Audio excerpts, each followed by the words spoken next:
সুনির্দিষ্ট তথ্য প্রমাণ ছাড়া কাউকে আটক না করার আহ্বান জানিয়েছে জাতীয় মানবাধিকার কমিশন। সাম্প্রতিক নাশকতায় অজ্ঞাতদের আসামি করায় নিরপরাধ ব্যক্তিকে হয়রানির আশঙ্কা করছেন সংস্থার চেয়ারম্যান কামাল উদ্দিন আহমেদ। দুপুরে এক সাক্ষাৎকারে তিনি এসব কথা বলেন।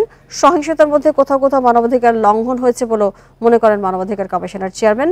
এজন্য দায়ীদের সুষ্ঠু তদন্তের মাধ্যমে খুঁজে বের করার তাগিদ দেন তিনি। বলেন, এরই মধ্যে তদন্ত শুরু করেছে কমিশনার। চেয়ারম্যান মনে করেন, কোটা সংস্কার আন্দোলন চলাকালে রংপুরে শিক্ষার্থী আবু সাঈদের মৃত্যু ইট পাটকেলের আঘাতে হয়নি।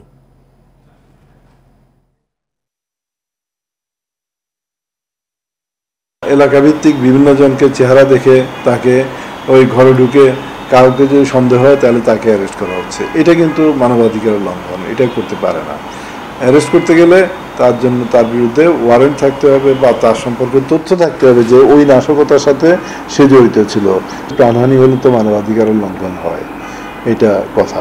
কিন্তু কে করলো এবং কে আর মানবাধিকার লঙ্ঘন করলো সেই বিষয়টা ইনভেস্টিগেট করে ভালো করে বেরোলে তখন আমরা বুঝতে পারবো যে কিভাবে মানবাধিকারের লঙ্ঘনটা হয়েছে।